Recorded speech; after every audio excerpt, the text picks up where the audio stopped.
I'm trying something new, and I'm hoping that you'll come along for the journey for the next 30 days. So, I'm always doing a lot of research about the foods that we are eating, and I found that for me, and being over the age of 50 now, that the body requires a lot more nutrients in the food. And what I've been doing in the past is eating a little bit too much processed foods. I know that I had to do something about it. And during these last months, especially being in the home most of the time, I had to rethink how I am approaching food, especially when breaking a fast. I always want to continue doing the fasting lifestyle, although I'm finding that because I've gained some weight back over these months, it was very gradual. It's just that I want to make sure that I stay on top of it, and also it's about the health. It's much better from doing all the fasting, but basically I'm repolluting my body as soon as I go back into regular eating mode. I think you understand what I'm saying. The processed foods have really been an issue for me. And because of emotional eating and snacking, it's really taken a toll on my sleep and my well-being. And I am really focusing in on the things that are causing me any extra stress. For those of you that understand this, we are under a large amount of stress, more than any other year. I want to make sure that I can control what I can control, make sure there's no reason for me to go to a doctor in an emergency situation that I could have prevented all by myself. This leads me to really focusing on low density types of food. And I'm so excited about this because I find that there is longevity of keeping the weight off and also slowly losing the weight that has been plaguing myself, at least in these last 6 to 9 months. There's hormonal changes, and we are different really every year. We're a different person. Now, in the past, I used to eat like a vegan, and basically I've always been part-time in being a vegetarian, mainly for my weekdays. Monday through Friday is kind of what I targeted for focusing on those plant-based foods. And this is what I mean about low density type of foods. So instead of counting calories, you basically can eat a high volume of foods because these low density type of foods are a high water content type of food also. And so therefore, you are supplying yourself with a high amount of food, yet you can still lose the weight. And that's the basic of low calorie density foods. You don't have to count calories, and that is where I want to live. Now, does this mean that I'm going vegan? No, I'm not going vegan, but I'm like-minded of vegans that are eating plant-based food, but I can just say, hey, I'm going to try and be mostly plant-based eater. I still have a meat day. So instead of being, you know how they would mention, people would say, hey, we're doing meatless Mondays, And for me, it's the opposite way. I'm going to say, hey, I'm going to have a meat Monday, meaning one day of actually eating meat. And for the next 30 days, that had always been an issue is sugar, cheese, and oil. And so when you're eating a low calorie density meal plan, that you really have to eliminate these things, because something like oil is at the highest point of the spectrum when it comes down to density foods. So for instance, say you have spinach. Spinach is like 100 calories per pound, and that's it. But it carries a lot of vitamins and nutrients, right? And then you go to the other end of the spectrum and you'll see that oil, any kind of oil, is 4,000 calories per pound. You're not filling up your stomach much. You may have a small amount of oil that's going in your tummy, but you're not getting satiated, and yet you're gaining weight, and yet you don't feel good about what you just ate. Looking at it from that standpoint will get me to the point where I need to be to minimize these kind of things that are high calorie dense foods that may not be nutrient dense. Okay, so it won't be nutrient dense where it's giving me the vitamins that my body is requiring, especially as we get older. The other thing about low calorie density food is helping me balance my hormones. And because I've had a hysterectomy, I do have the hot flashes. And so when I eat the wrong foods, that's when the hot flashes will kick up.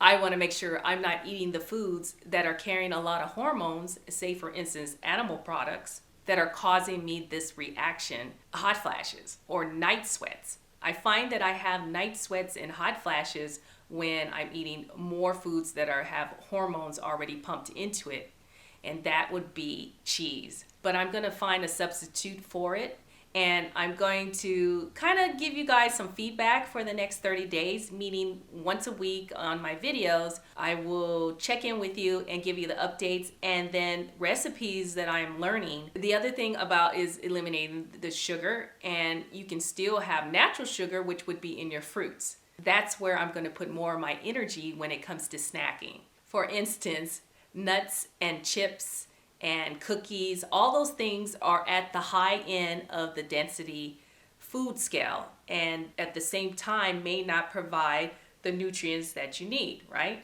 And because I'm on a weight loss type of journey to lose those last 6 to 8 pounds and keep it off, it's much more difficult to keep off that type of weight when you get closer to the goal.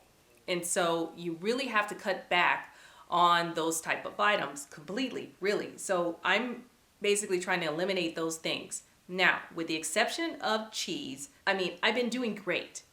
I haven't had cheese in the last 5 days, and I've noticed that there's not a lot of bloating going on. Now, you do get a bloating reaction when you have vegetables and when you have, high starch items that might cause some bloating. It all depends on your gut health, right? But the bottom line is I'm trying to heal my gut, and there's no other way of doing it except to eat the right types of food, which would be plant-based or what we call whole foods, or you could call it clean eating, right? And I've always preached about clean eating. Now, am I totally eliminating every animal product? I can't say that because I do like fish. I do my fish on a Friday usually, and do maybe one type of red meat. I'm getting to the point where maybe in this 30 days that I'll actually eliminate the meat altogether.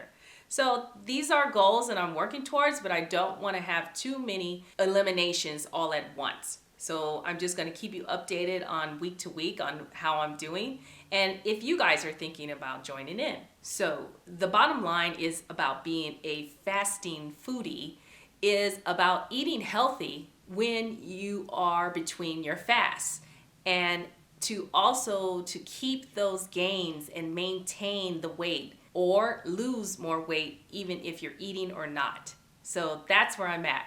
So I've always eaten one meal a day in the last 2.5 years. Where I'm finding this year has been about I'm still staying stagnated at plateau on the OMAD, or I'm actually gaining the weight because, again, eating the wrong foods. And so all I'm doing is adjusting a little bit and tweaking what I'm doing in my meal plans and learning some new recipes. And I look forward to sharing some recipes with you as well, because I'm trying to be creative and come up with some things that I really love that give a big punch in the flavors that you're tasting, because fasting does cleanse you and detox you anyway, right? And so your taste buds are so much more sensitive that you can really taste really good food. Things like a peach or a banana, it will taste so much better if you continue eating the right types of food and keeping the detox going while you're in your regular meal plan. I like to go out and eat once a week with my loved one, so I want to be able to eat some good foods, but yet not necessarily break the bank when it comes down to my low calorie density meal plan. So there's plenty of choices. For instance, I love poke bowl, and I also love sushi. So there's things that I can do, still have my vegetables, and limit all those extra sauces by controlling what I put on it. So this is my homework in the next 30 days. I'm going to conquer my snacking, meaning I'm minimizing the cheese to either very little or nothing. Definitely not add in any sugars to my actual meals that have natural sugar already. I am going to eliminate oil for these next 30 days and see where it goes. Who knows? It might be permanent. And you know what? I'm excited about that. The other thing is that I am getting the tools that I need. So I already have my air fryer, I have a blender. And these are like the two things that would help, like when you're making soups, things that you want to meal prep ahead of time and have it for the week. Air fryer is great for grilling or baking items such as a baked potato or such as my portobello mushrooms. I love using the air fryer for that and not have to use any oil. And again, it's finding whole food products that I love and sticking with those items. So that takes some more research and more identifying what those foods are. I do have my go-to places, like I love black beans, I love brown rice. So these are great starchy products that are still considered low calorie density foods. I just have to proportion it in the right way that will still help with losing the weight. And the final is just learning to make those foods in the way that I really love and that I'm passionate about and that tastes really good to me. And then that will help you stick to the foods that you already know are good for you, healthy, and also keeping the weight down and losing the weight. Basically won't turn me into a cookie monster or some kind of snack fanatic that I was doing before. So that's where I'm at. I want to satisfy my appetite, at the same time lose the weight. I do want to mention that I also added on a weight loss coach, and so she's so inspiring, and she's a fellow YouTuber. She's great, and her name is Melissa Alexandria. I'll leave a link to her channel down below, but I find that she is wonderful and she really put everything in perspective for me. And so that's part of my research and my homework, is to keep updating what I really love and create recipes that work for me, that'll keep me on the other side or the low end of the calorie density food scale. So since being on a low calorie density meal plan, it's been about 5 days. This is week 1. And I've already lost 3.5 pounds. And that's without fasting my normal, say, 48 or 72 hour at the beginning of the week. I'm eating 1 meal a day, but I'm eating maybe 2 helpings to the actual food that I prepare for myself. And then I'm having a snack such as fruit. So I'm really excited because I'm still losing weight and I'm eating a higher volume of food. I'd love to know how you're doing, if there's something that you want to take on here, and maybe you want to join in on a 30-day challenge. It's just in fun, but also it's about your health, and it's about taking care of the ailments that bother us and that we need to fix, so we'll be our own health advocate. I look forward to seeing you on the next video, and thanks for watching. Talk to you later.